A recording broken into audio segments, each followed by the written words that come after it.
Hello and welcome to another episode of the Project Purple podcast. I'm Dino, founder and CEO of Project Purple, and we have another interview for you coming up with a very special guest. But first, I wanted to give you a quick update. At the time of recording this episode, we are rolling into the holiday season, and we've had runners having finished races in Berlin, London, Twin Cities, Chicago, New York City, and other events across the country. We also have had gyms and group fitness teams hosting push-pull events and all sorts of other fundraisers. And I just wanted to say a big thank you to everyone who is helping to spread awareness, raise funds, and help us fight for a world without pancreatic cancer. If you'd like to see how you can get involved, visit projectpurple.org and follow Project Purple on all social media channels. Happy holidays from all of us here at Project Purple. And without further ado, let's meet our special guest today, coming to us all the way from El Paso, Texas, Tommy Olivarez. Tommy, thank you for joining us here on the Project Purple podcast. Hi, how you doing? Good. Did I pronounce the last name correctly? Yes, that's fine. Awesome. Well, we were just playing catch up here, meeting for the first time before we hit record here. And I'm excited to share your journey today with our audience. As I said before we hit record, the first segment is always our guest opportunity to share their journey. And as I said before, you can stay as high level as you want. You can go as far back as you want. And with that, Tommy, the mic is yours. Okay. Well, thank you. I guess my journey started about 2-3 years ago. Just before I was even diagnosed, I started getting, I got pancreatitis. And me, I work in the oil field. So I work out of town. I live in a man camp when I'm up there. I just didn't feel right one day. It was like, something's wrong. So I call off work. Stayed at the man camp all day, and I just never got better. I was like, all right, I'm going to go to the clinic. Drove myself to the clinic. I get there. They run all kinds of tests on me. Next thing you know, doctor comes in. He's like, okay, we're admitting you.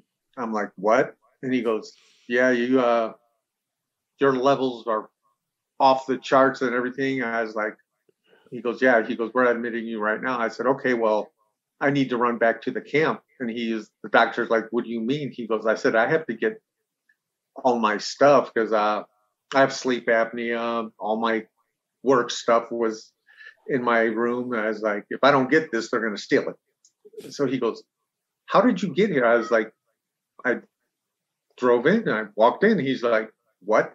He goes, people with your levels, they're writhing on the floor in pain. They get brought in by an ambulance. I was like, no, I drove in. He goes, wow. So he actually let me go. I got my stuff. I was in there for about a week, got released. My levels got back down to normal. 3 months later, that's when the pain one came. And up in Odessa, Midland area, hospitals are far away, and I'm writhing on the floor in pain in the sand. So I worked at a sand mine. They came, got me. I said, call an ambulance. They're like, no, they just threw me in a truck and they drove me to the hospital. I get there again. I'm there for 4 or 5 days. They release me.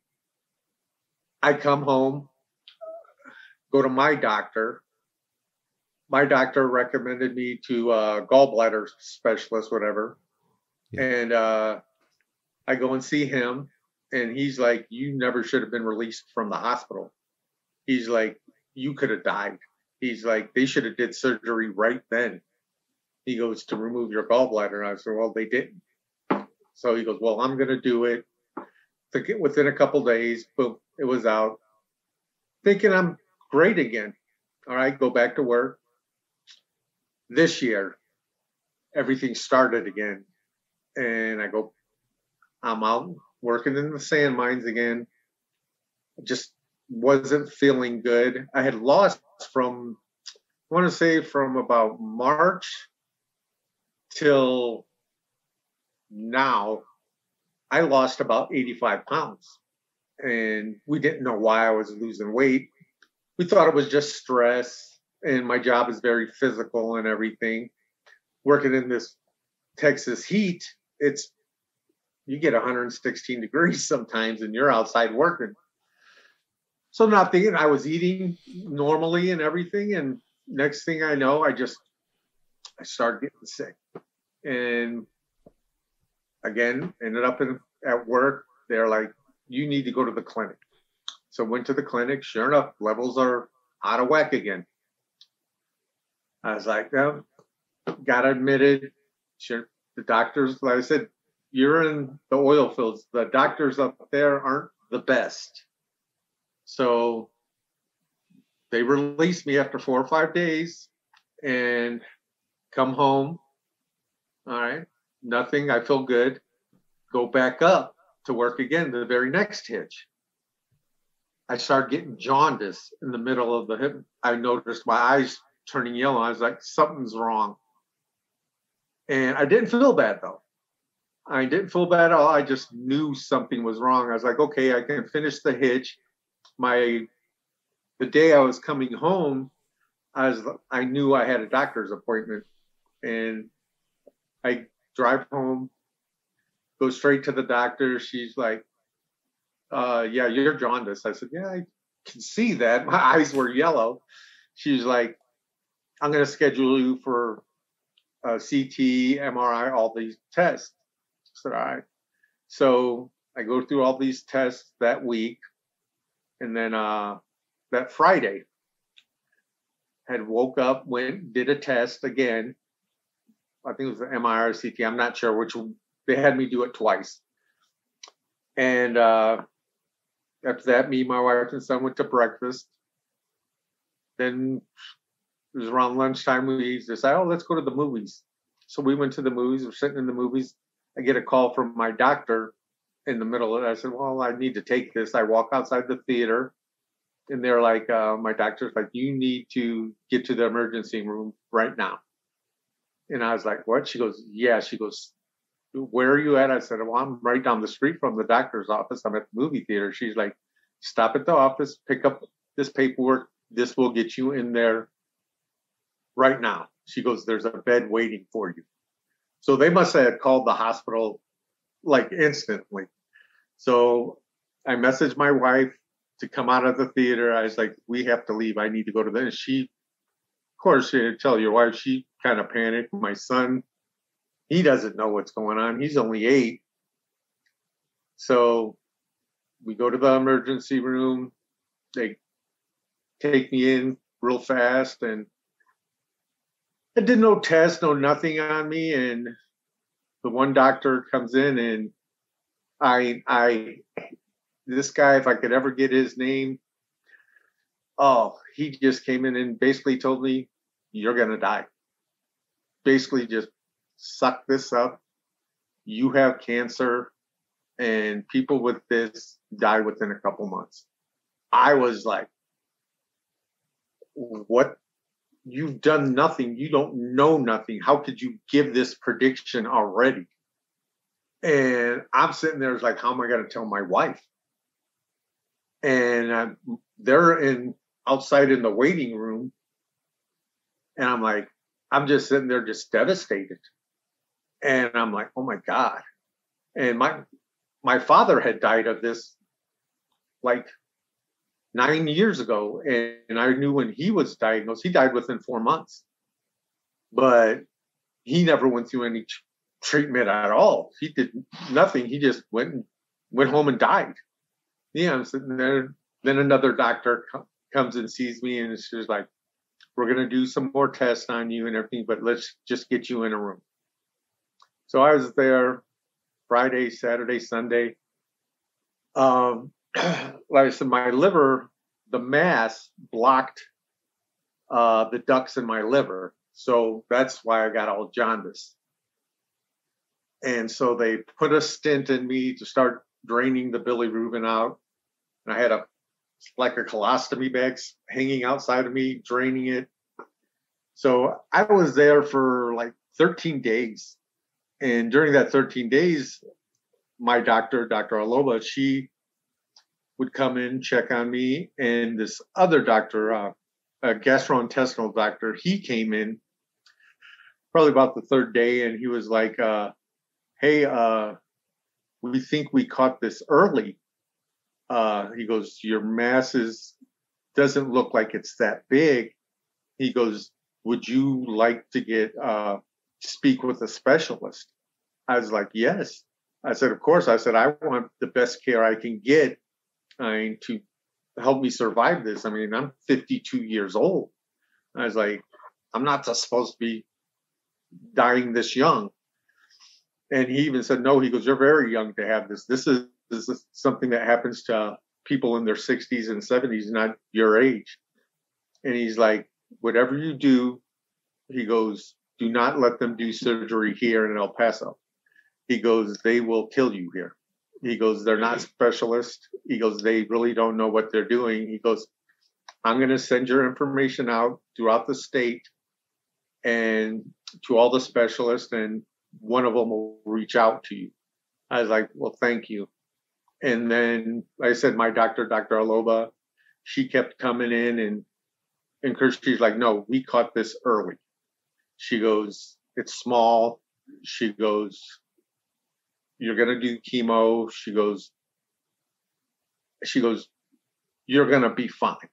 I was like, thankful, relief. I mean, my wife, she stayed with me the whole time I was in the hospital, and she was like, it was encouraging. It's like, okay, now we're on a path. I mean, there's a light at the end of the tunnel. But this one doctor, he kept coming in and basically telling us there's really nothing that they could do for me, and basically to go home and just wait to die. And I was like, so I want to jump in here real quick. So this was a guy at the hospital who just kept coming in. You know, he was like he was just like a rounding doctor, physician, like an attending physician, maybe, or like just someone there. I have no idea, but he came in during that 13 days. He came in about 4 times. Awesome. And like I said, he was the first doctor I seen, and I just could not believe. I mean, he would say that to a patient. And I was like, this is just unbelievable. And like I said, the other 2 doctors were great. And Aloba, she's still my doctor right now, my oncologist. And then, like I said, the other one, he recommended me for the specialist. And San Antonio did call. And I've been out there a couple times, spoke with them. They've done tests on me. And they're very encouraging. Like I said, once we went and spoke with them, they did the test on me and everything. They were like, okay, we could do this and we could do that. And then my wife, she does a lot of research. Me, I'm like, no, I don't want to know the horror stories. Mm-hmm. I'll find them out on my own. Like I said, my father passed of this. And actually both my stepfather and my dad both passed of cancer. And it was just like, I know enough. I've seen how they went. I don't want to see this. I don't want to hear the horror stories. And my wife, she wants to know everything. So she goes up and researches everything. And I was like, no. And then right now, like I said, I've been going through chemo a few times now. And I've been lucky that none of the side effects I haven't felt any of the only side effect I've had is I get a runny nose a couple days after it, and then fatigue. I get wore out like 2-3 days after. I feel my body just like where I need just a rest. And like I said, like today here, I feel great. It's just, it comes and goes. I know I'm limited on what I'm able to do. I've noticed that is like I get tired easier. Yep. And so it's like my wife, she doesn't want me to do anything. She's like, sit down, and she's done all the cooking. She's doing all the dishes and everything. And the only thing I've done is my own laundry. And other than that, she doesn't want me to do that. Now, if I get up, like she'll be sitting in the living room and I'll go in the kitchen after she's made dinner. I'll start this. Why are you doing it? I was like, I have the energy. Let me do it. I was like, hey, we may go through a time where I'm not able to do anything, so let me do this stuff while I can now. I was like, and she's like, well, just understand that you're going to get. I said, no, I understand that. Like yesterday, I was doing my laundry, got about halfway through and folding, and well, the next thing you know, I was like, man, I'm tired. I was like, I need just to stop, sit down, relax. And she goes, no. She goes, it's going to wear you out. And I see it does. I don't have the energy I used to have. And so that's been my journey so far. And like I said, I found, my wife actually found you guys on one of these sites. Like I said, she researches everything. And then you guys sent a care package to me. And my wife was like, oh, this is for you. I go, well, what is it? And I was like, oh, it's for Project Purple. I was like, what's this? I was like, you guys sent me a backpack, a fleece, which I really appreciate. There's a lot of people don't know when you go through chemo, it gets cold. I mean, for some reason, you're really cold. And I was like, well, I'm going to look for these guys. And I found you guys on Facebook, start following your page. And then someone had posted something and I commented, and then the marketing director reached out to me and was like, hey, Tom, would you like to be on a podcast and share your journey? And I told him, yeah, I have no problem. I said, actually, and I told him, actually, that's what I'm doing on TikTok, because once I started researching a little and finding out that this is one of the most deadliest cancers out there, I was like, wow. I was like, and then I had posted on my Facebook about it, and I get a lot of friends that have reached out to me in messages and letting me know, is like, hey, my father or my mother, whatever, they were diagnosed with this and they passed real fast. But from what I've learned about this, though, is most people don't get diagnosed with this because the pancreas is all the way in the back. You don't know. There's really no signs. And they get diagnosed when it's in stage 4. It's already a huge mass and everything. And there's really not much to do about it. And I think where I got lucky was my mass blocked the ducts in the liver, and it gave us a sign something else is going on. And luckily, mine's the size of a grape. And I said, one of the guys I work with, his father-in-law has it, and his was the size of an orange. And he said he's still alive, but he's been going through chemo and everything for years now. And I was like, tell your father-in-law there's places to go and to think that maybe he can get some help. But I was like, I'm glad I was able to. Mine was caught pretty early. I said, when my father passed of this, he was diagnosed. He called all of us back to the house, me and my 2 sisters. And he was like, I have cancer and I'm going to die. And we're like, well, what do you mean? And he had kept everything quiet the whole time. And he just said, no, I'm not going to go through treatment. He goes, I'm just going to die at the house. And we couldn't say this. That was his decision. Yeah. So we respected it. And I said, within 4 months, he passed. So I'm going to throw a question in here first that I've been taking notes, and it's so fascinating, Tommy, and thank you for sharing your journey here. But the biggest question, and you just talked about your dad, since you've been diagnosed, has there been any genetic testing? Because we know here in the United States that 10%, up to 10% of the cases for pancreatic cancer come from some sort of genetic mutation. And if you have a 1 or 2 first line relatives, in particular a parent, the odds are pretty high, right? That potentially Right. this could be something under the hood, as you know, we say that, you know, genetically there was something that, you know, because you're pretty healthy beforehand, you're working outside, you know, you're active, you're not you weren't living a sedentary life. So we can't blame that on that. I mean, and maybe, you know, people listening, you know, being in the oil industry, maybe there's something environmental along the ways, but, you know, we're not going to go down that rabbit hole because that's you know, we don't know. There's just not enough data and there's just not enough evidence. But what we do know, though, genetically, though, that there could be something done. So has genetic testing been done till this point? Yes, we have done some, and they're not sure. My doctor I spoke to here in El Paso, she said that there's no genetic link, and that there's not. But they also did test it at the specialist, so let's see what they say. But so that hasn't come back yet. The testing the specialist hasn't came back yet. Okay. But I want to see, because I'm not the only one who's had stomach issues. As my niece she's had stomach issues for years, and I had to tell her on Thanksgiving. I said, "Hey, this may be genetic."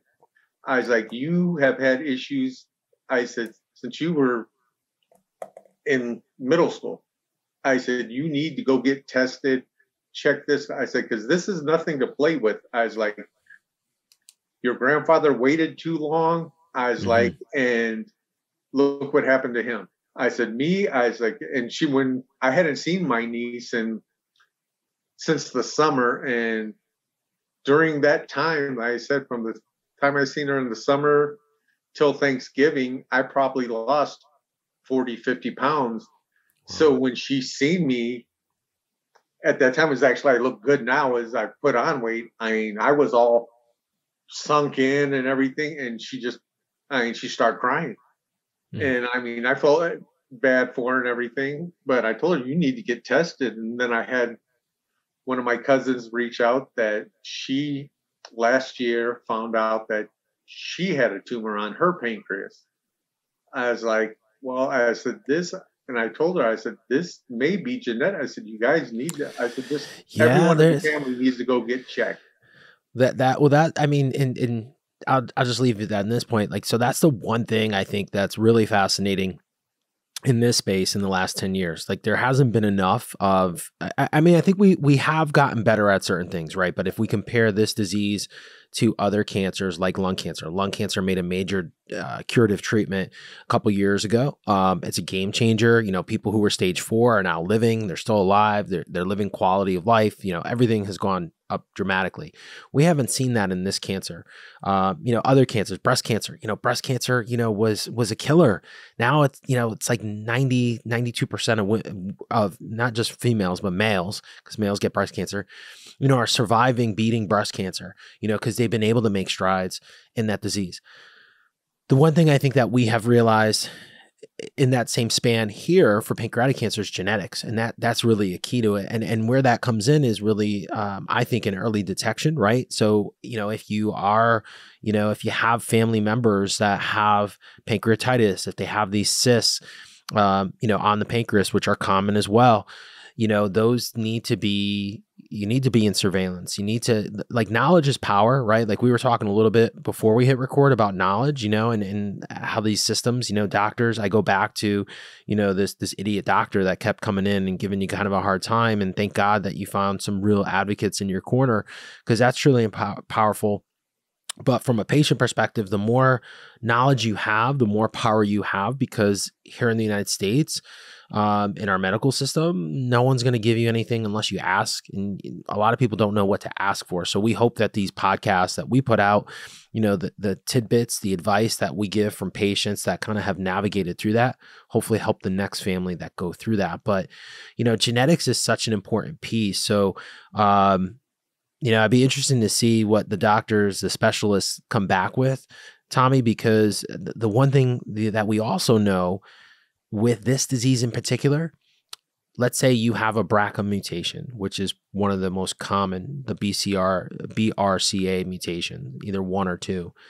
There's actually a treatment protocol that we know prolongs life and gives patients a very high quality of life, and then also does really well against those tumors. So it gets to the point where, maybe resection, which is the one way to cure this, in terms of having surgery of just eliminating the cancer. We know with genetic mutations, in particular BRCA and ATM, Lynch syndrome, or a couple other genetic mutations that we know about that are responsible for causing pancreatic cancer.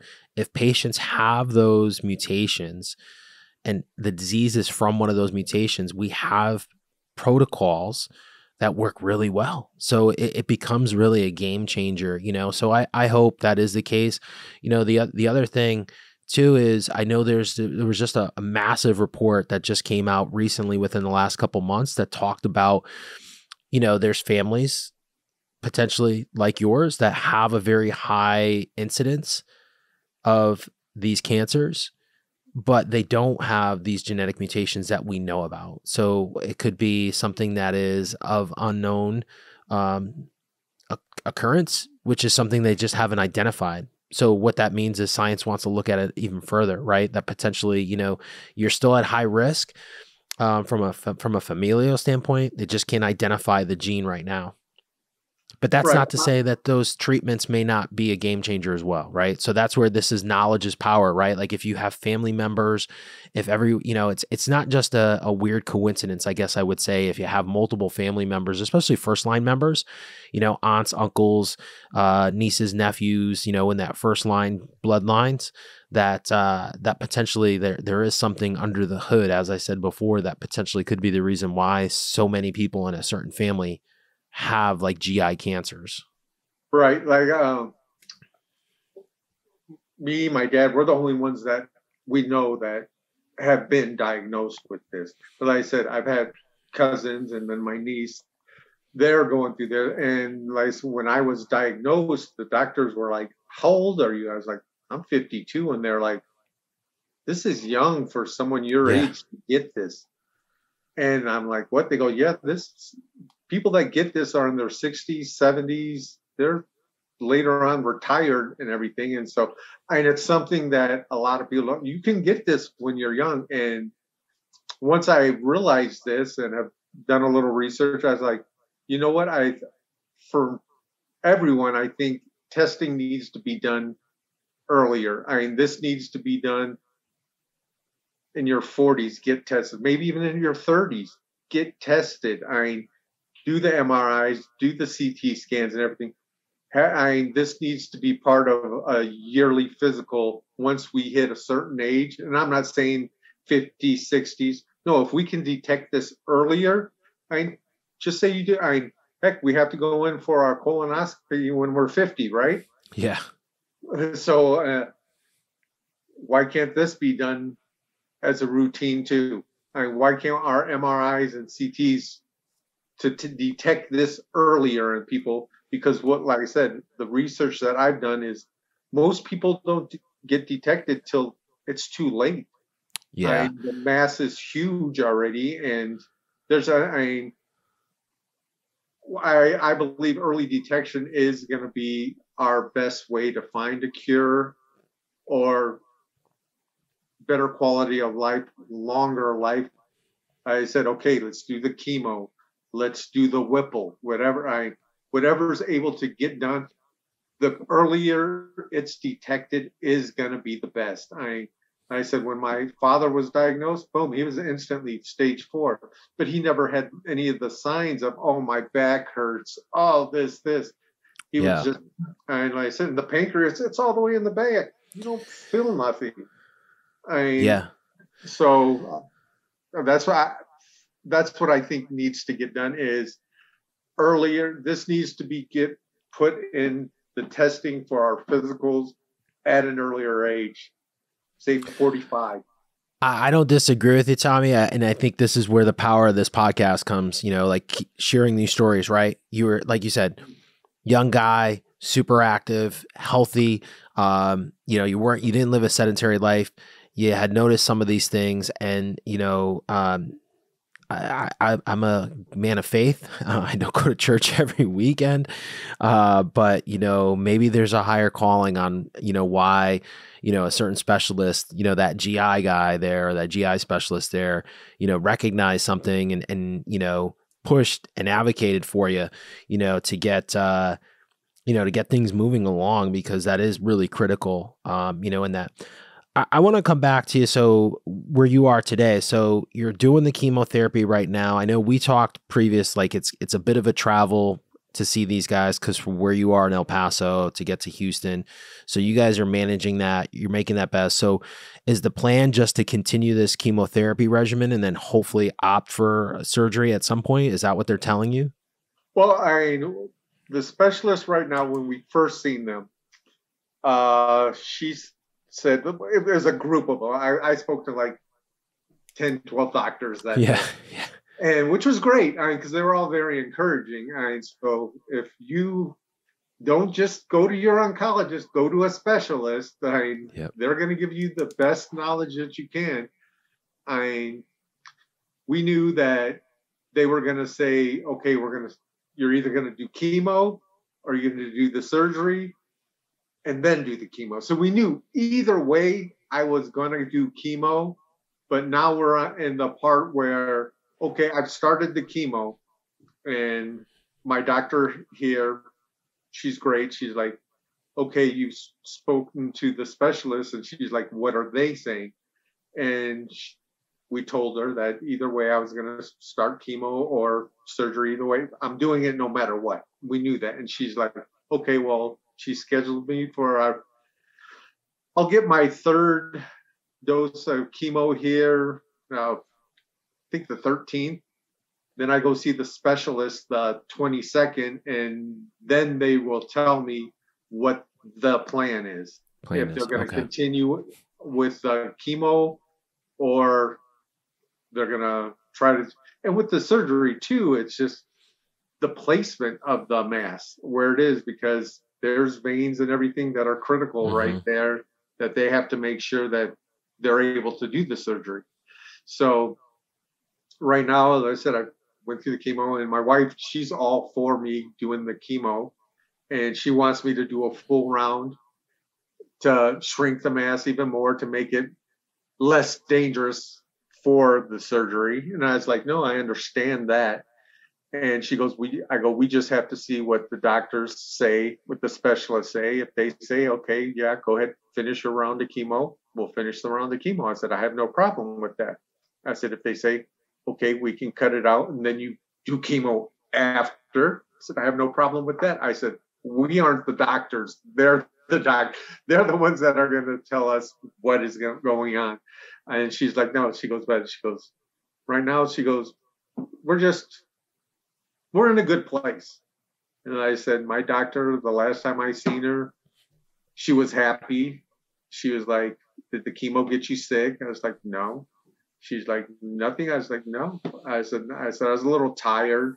I said, a couple of days after, I said, but no, I didn't get sick or nothing, no nausea. She's like, all right. I've actually put on a little weight, which she was really happy about. And so I was like, I've been feeling just like the day before Thanksgiving.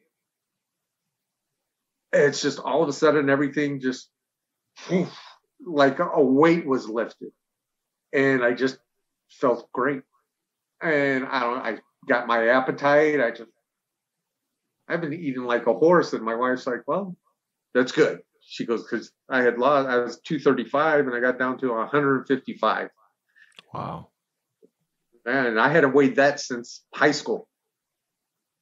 So I feel that we're heading in the right direction. And like I said, we just got to continue with this journey, see what the doctors say. And okay, that's all you can do right now. And like I said, don't think that, oh my God, yeah, you hear cancer, everyone's, as I told my family back home, they're like, my mom's freaked out. My aunts and uncles, they're all like, they call me. at least once or twice a week is check, are you okay? And I was like, yeah, I'm fine. And I appreciate it. Don't get me wrong and everything, but it's just like, everyone thinks cancer when they hear it, it's a death sentence. And I honestly don't think it is. And I think my journey is hopefully shows people that it's not, and that I can give people encouragement. Hey, look, this is beatable. You can live a good life still. I mean, you don't need to, like that doctor said, go home and die. I mean, you don't have to. I mean, like I said, I'm actually happy. I'm just bored. Just bored as heck. I'm stuck at home. Thank God the World Cup is on. At least that gives me something to watch. But I'm like, it's just, you got to take it day by day. And I'm so glad you guys reached out to me, because I'm like, wow, I was like, this is kind of neat and everything. And I said, I want to speak to you after this, because I believe there's more I could do to help promote this. If I know some influential people that I may be able to get you guys in contact with, to, hey, let's spread the word and hopefully find a cure. Hey, let's get some early detection. Let's find this cure. Well, we just can't let the foot off the gas pedal, as I like to say here, Tommy. So I love all that. I got a question for you. I got a couple questions here. But one that just came up, I had it here, and then I just wrote a note.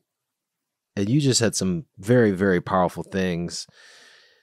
But the question is your mindset, the mindset you have, and the things you just said, like, hey, this is cancer. I'm not gonna, I'm gonna live my life. I'm bored, but I'm not worried about, all this other stuff. That's, like the doctor said, what are you doing? Like, put that aside.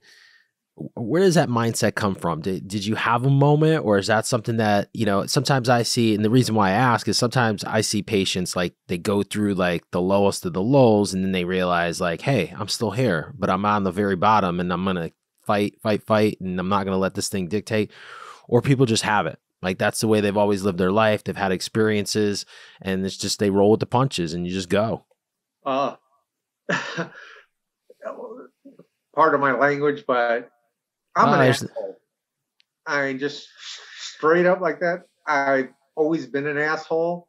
I do not bend to no one. I mean, there's the way I see it, and it's always been this way my whole life. That's called stubbornness, Tommy. That's not asshole. That's like stubbornness, right? Well, I don't know. It depends on who you ask. Trust me. But I've always been the guy that you either like me, you love me, or you hate me. I don't care. I'm not here to please anybody. I'm here to live my life. That's it. And I said, I'm just going to be me. I'm not going to conform to anything. Oh, you need to do this. No, I'm going to live my life. This is it. You're not going to break me. I'm just very stubborn. I just was like, they say, we're going to break you. No, I'm going to make your life miserable before you even think you're going to break me. And that's what it is with me, is I'm that guy's like, no, come test me. I was like, we're going to see who wins. And I always win. I'm that guy that I'm going to fight. I'm going to fight always to just be me. And I'm going to be me. That's all you can do. You can't make everybody happy. That's just what it's like. You got everyone reaching out. Oh, you need to do this. You need to do that. You know what? I lived like that for years. I was miserable. You can't please everyone. The only one you need to please is yourself. And if you're happy in your life, that's all that matters. Money doesn't matter. Friends don't matter. Nothing matters. As long as you're happy. I've been wealthy, grew up pretty well off. At one point in my life, I was in a homeless shelter. I mean, a lot of people don't know that. I was in a homeless shelter. And then my mom, she was like, why are you doing this? She goes, this is beneath you. I was like, Mom, I said, you know what? You grew up poor.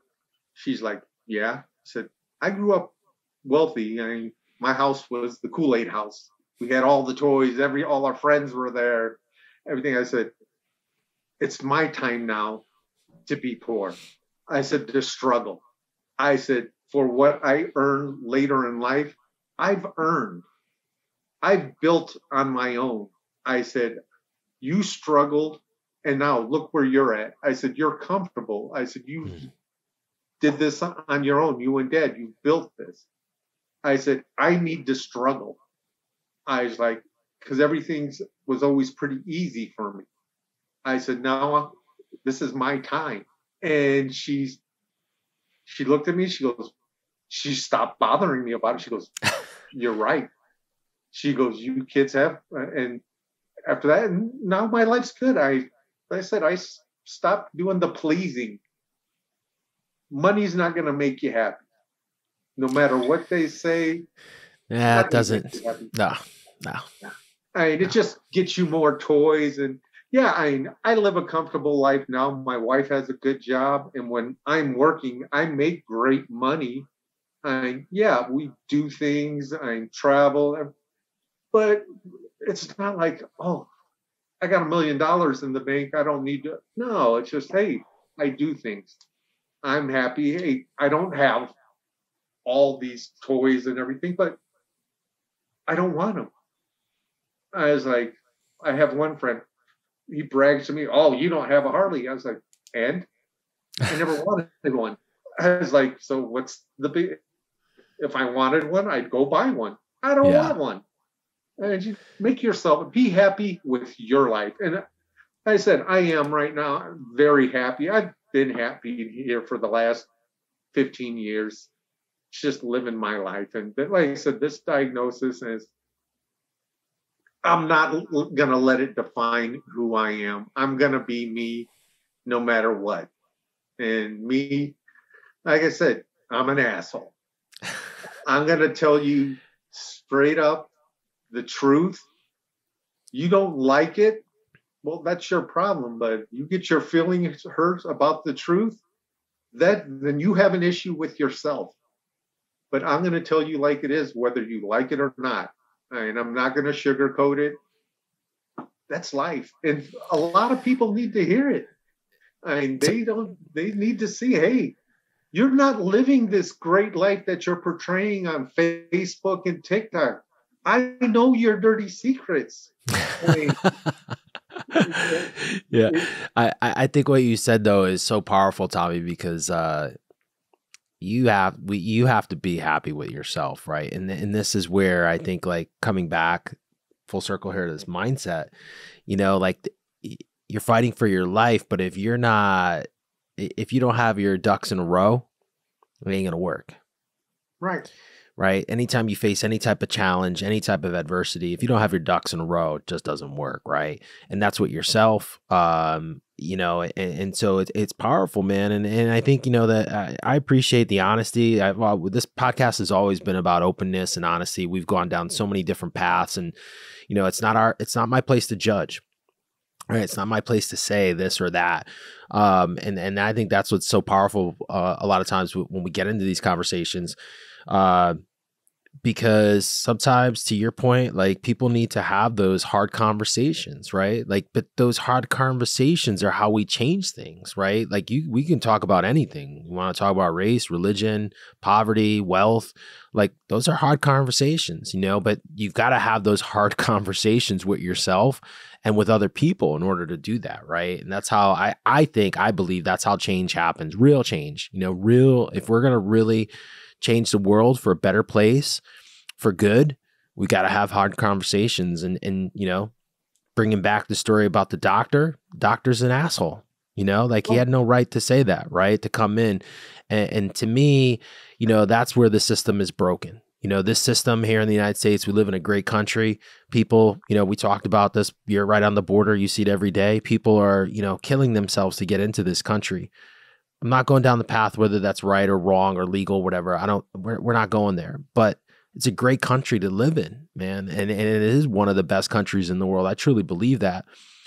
The system's a little bit broken, but that's what we're here to help change, share stories, advocate for patients, give them the power, give them the knowledge so that, the next time that happens, hopefully it doesn't happen, first of all. But if it does, you got to advocate for yourself, or the doctor might be listening to this podcast, knows not to say that, or maybe there's a nurse in the room listening. Maybe there's a nurse listening to this podcast that's had that happen to them, not to them personally, but seen that happen to them at their workplace in Indiana or Chicago or San Francisco.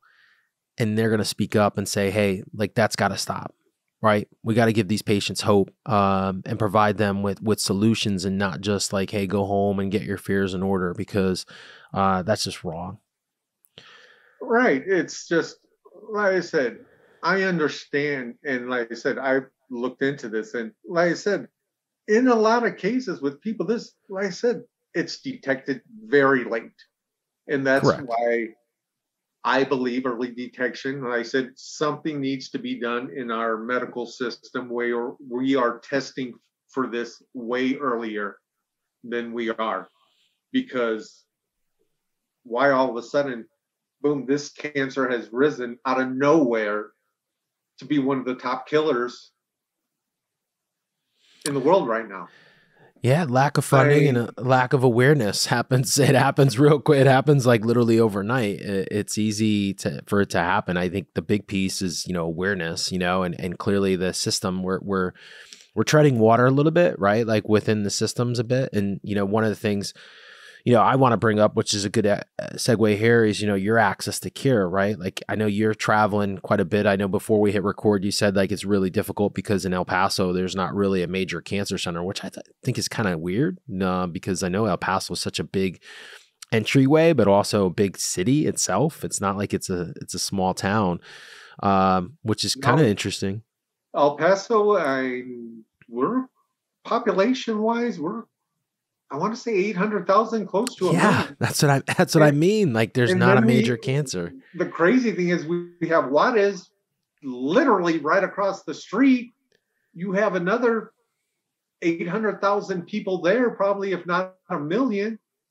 Why isn't there a major cancer research thing or facility here? Why is that? I don't have that answer. Yeah, I don't have the answer either. And like I said, I understand we are a border town and everything, but you know what? With the population here, there should be something. A bigger cancer institute here. I said, my niece, she just is in remission now from leukemia. Thank God they have that here for her. She doesn't have to do the travel that I did and everything. She's in recovery. Great. She had that here, but there's other types of cancer that, okay, you got pancreatic, colon. Why aren't there specialists here? Why do we have to travel to San Antonio, to Dallas, to Houston to speak with the specialist to get looked at and everything? El Paso is a major city. We need that here. Yeah. Better access to care, right? So that's something that, and I think I go back to something that you said, though, which is critical, is making sure you work with specialists. And so that's something that I know we advocate a ton about, finding wherever that group may be, find specialists. Don't rely on generalists. And that is such a critical piece to this whole kind of Pandora's box with pancreatic cancer. Because as you mentioned, thank God that GI doctor, he deserves an award, coming to you and saying, hey, like, let's get you over to specialists, and kind of putting ego aside, and also knowing, that this could potentially be a game changer, for you, getting you to those specialists. Exactly. You don't ever, all right, you're sitting there and, oh, this is happening to you. Well, okay, well, let's go speak to a specialist now. Don't take the first here. Don't take the first offer. And there's always something. Hey, the first offer may be the right one. Don't get me wrong. But Yeah. hey, let someone who specializes in this give you the full data. Hey, maybe this could be done for you. I mean, maybe this. Hey, we could go this route. Oh, diet. Okay, chemo. There's all what I've learned here. There's all kinds of research going on with it. There's stuff going on. You could go to a clinical trial. I'm not going to say it's going to work, but hey, you're doing something. You're not just going home and, like the first doctor told me, go home and get prepared. I mean, you're fighting for your life. You're not giving up, and we should never give up. I mean, there's always something. You got to fight. I mean, if you don't want to fight, hey, take that first doctor's offer then. Believe them. And I don't want to die. Hey, I want to live a long life. I have a 9-year-old son. I want to see him graduate. I want to see him get married and have kids and everything. Hey, so I'm going to fight for it.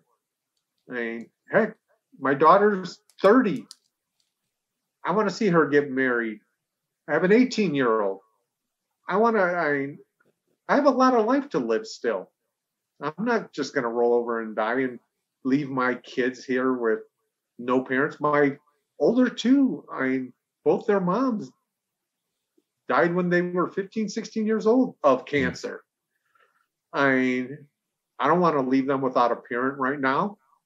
There's still a lot of life and they still need me around. Yeah, my daughter's older. She's living her life, but you know what? She still needs dad. She'll still call me. Who's going to walk her down the aisle? My son, he's 18, just getting ready to graduate high school. Just lost his mother last year. He still needs me.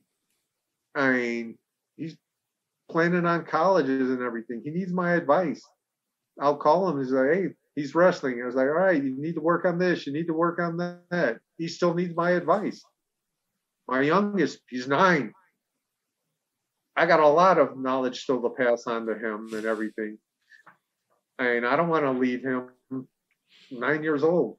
I couldn't imagine growing up without my dad at that age. So, no, you got to fight. And that's it. That's so powerful, Tommy. And on that note, one of my questions here was family. And I know you've mentioned family quite a bit here. You mentioned your dad, your aunts, your uncles. You mentioned your wife a bunch. Now you just talked about your kids. So I know it's not easy for anyone in this, but what has it been? You mentioned your wife's kind of like the architect or the planner. She's going out, she's doing the research. So let's talk about the family here and with you going through this fight. And I know you mentioned your cousins before, your nieces, and them and getting upset when they saw you losing all the weight. So what's that been like for you with having so much family? Because I always say this, no one does this alone.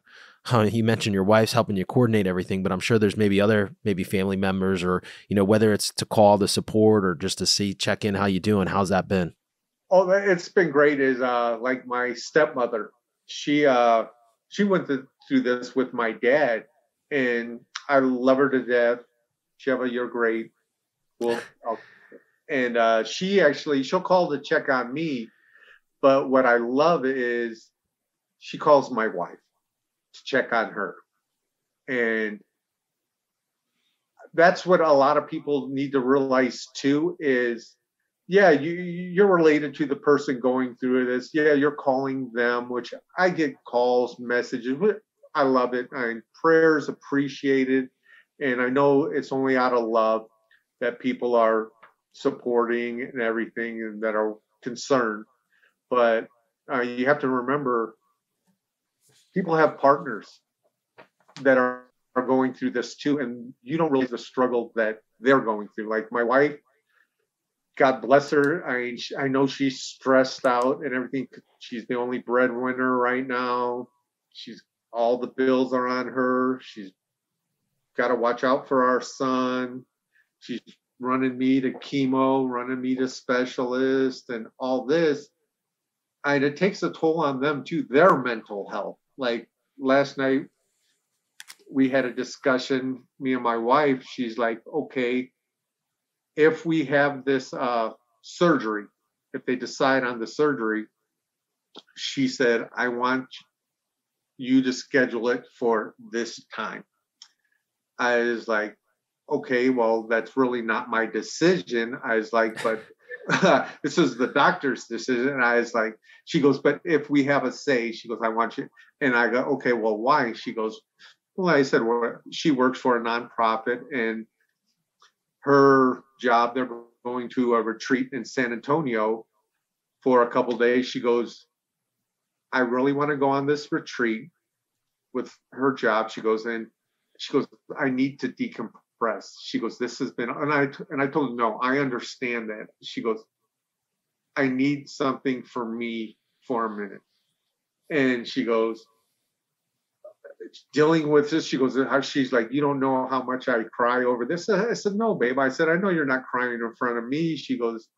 I go, you're sitting in the car and crying on the way home. And she's like, yes. She goes, I need just to decompress and get a clear head again. And she's going through a lot. And like I said, thank God for my stepmother. She calls and checks on her. But I think a lot of more people need to check on the significant others. Yes, you're checking on your loved one, but there's partners that you need to look in on too, because they're going through it. And thank God her parents are great. I mean, they check on her all the time. They just live on the other side of town, and they've been great since we found out everything about it. And they're really concerned about me, and they ask a lot of questions. But we have to watch out for our significant others too, because this is breaking their hearts too. And like I said, I believe I'm lucky. I'm in the early stages, hopefully. I don't know yet, but the people that are in the later stages, you're losing a loved one. And yeah, people are coming to visit, say their goodbyes and everything, but you got to look what the husband and the wife are going through, what the kids are going through. You need to check on them too. Like when my son first found out, he knew something was wrong, my youngest, because I had lost so much weight. And then we got diagnosed, and he started acting out, and he was like, Dad's dying. Because I looked really bad. And I was like, we had to sit down and talk with him. It's like, no, I'm not dying, Ronnie. You just need to. We had to tell him. There was no point in hiding. He knew something was wrong, so we had to tell him, hey, Dad has cancer. And the last visit to the specialist, we took him. So it's like, he's seeing me getting not better, but I put on weight. I'm not as tired that, okay, Dad's back on. He knows he can't jump on me and everything like he used to because of the port, but he sees me that I'm getting back to Dad again, that my energy's getting back and everything, and he's getting back to normal. But yeah, that's powerful, Tommy, because no one fights alone. And I think especially when you have a family unit, regardless of the cancer, and I've seen this, with people with different types of cancers, young and old, the family is impacted in their own way, right? Even though they're not going through the treatments. Your wife's not going through the treatments like you are being impacted. Your son's not going through the treatments physically. But from a mental standpoint, they're all impacted, right? And everyone plays a part. And it's Thank you for sharing that, because I know, giving us a glimpse into what your family's going through is probably not easy, opening up that way. But as I've said, maybe someone listening that's going through it right now with their family, and maybe they have a 9-year-old son or daughter, can relate to that. And that's powerful to know that they're not alone. Right. Like what they're experiencing isn't odd. It's not just them. It is just them, that they are going through the same fight, but maybe there's some hope and some resilience in the fact that, hey, a child acting out because a parent's going through this cancer diagnosis is okay. It's okay for that to happen. It's important to be there for them and to try to get help, and whether that's talking through it or getting, specialists or someone along those lines to help you through that process, or maybe family members, or maybe groups, right? There's plenty of groups in this space, not only Project Purple, that have various supports and various things out there. But it's okay. Right. And this is where, having these hard conversations and talking about these hard subjects, is where we hopefully create change. Yeah, Create change for you guys and for the next person. Yeah, that's like when my diagnosis came, and we seen my son starting to act out. Was one of the first things we did was my wife went and told the school, hey, his father was diagnosed. He needs to speak to the counselor and everything. Yeah. He's starting to act out and everything. And the school noticed it and everything. And I remember one day he goes to school with his cousins and everything. And in the mornings, they all meet at the grandma and grandpa's before they go to school. And he ended up beating on his cousin. And that never happened before. And then he got into it with the other cousin, then got in trouble in school that day and got a detention. And we're like, well, we need to let the school know. Yeah. And the school, they asked him, Ronnie, why are you? He's like, my dad has cancer and he's dying. And he doesn't understand that I'm not dying. Correct. Yeah. I mean, like I said, at that time, I still looked bad and he was scared. And like I said, I don't know if the counselors have talked to him. But the schools, definitely tell your kid's school if you're going through something like this, because there are people that your kids can go talk to about, hey, what's going on at home, and how they're feeling, how they're taking it. And it's, like I said, we sat with my son and we explained everything to him. And I think taking him with us to the specialist was one of the best things we could have did, because after that, he's seeing, like me and my wife, there's light at the end of the tunnel. And he's like, okay, Dad's starting to look good again. Dad's getting back to himself. And it's like, good. And yeah, we're on a good path with him right now. And my wife, like I said, she's a strong woman, and I'm glad I waited till I was in my 40s to pick a wife. Smart man. Good answer there. Thank you for sharing that, Tommy. I got one last question for you, and then we're going to share where our audience can connect with you. This last question, if you listened to the podcast before, probably know it's coming. There's no right or wrong. It is a loaded question, but given your experience, what you've gone through, and just everything that you've experienced through this time frame, how do you define the word pancreatic cancer? What's your definition? There's no right or wrong. It's your definition. That's kind of tough because, like I said, I had my dad go through it. Now my journey's just begun. How would I define it? For me, it was more of an awakening, I guess, is like, yeah, I've been Superman my whole life. I've been, like my sense of Daddy, you the Hulk. I've been this big, strong guy. And this was, I'm not that big, strong guy no more. It knocked me down to my knees, basically. And it's like, hey, this is a wake-up call. It's it's not the end. This is a new beginning for me. This is they say when you get married through sickness and health, well, this is my sickness.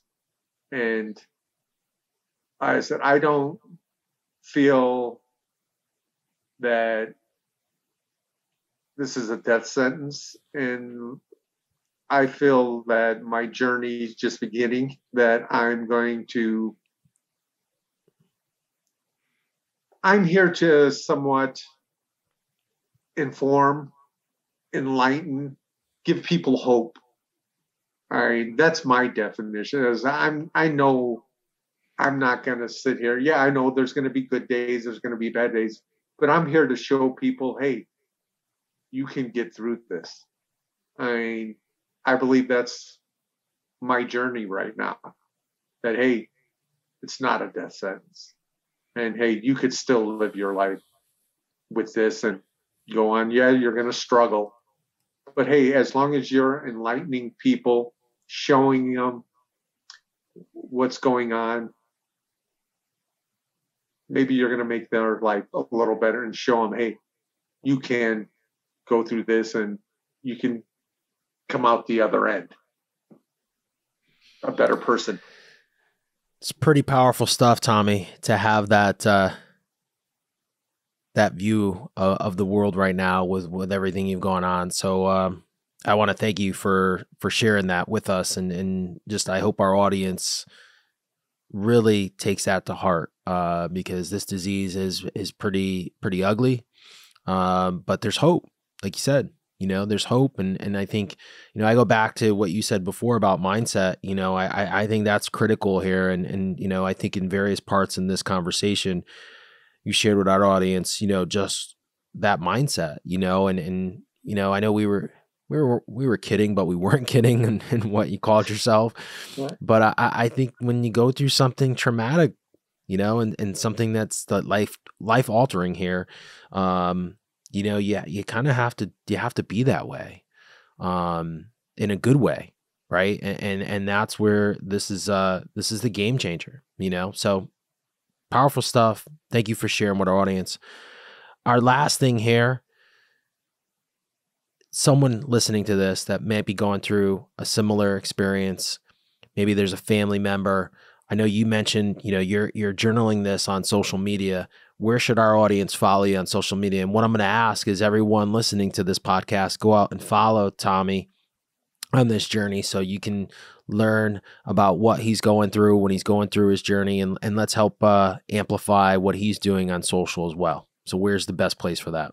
Yeah, you can find me on TikTok at Tommy Olivarez.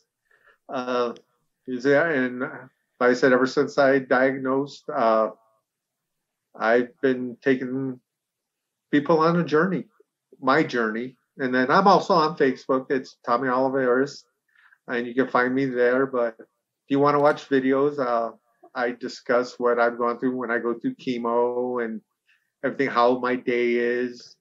And if I'm feeling just the side effects, it's my journey. And I think people need to see what someone with pancreatic cancer goes through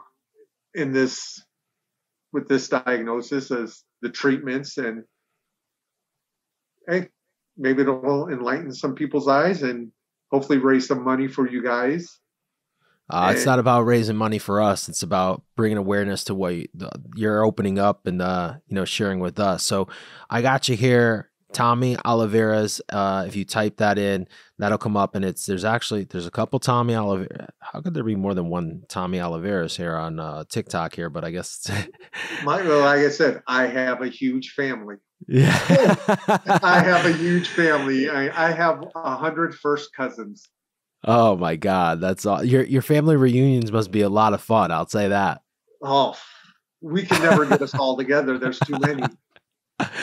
It's but the handle on TikTok here is Tommy Olivarez with a 0, I guess. Is that, yes, or is that an O? Yeah. It's a 0.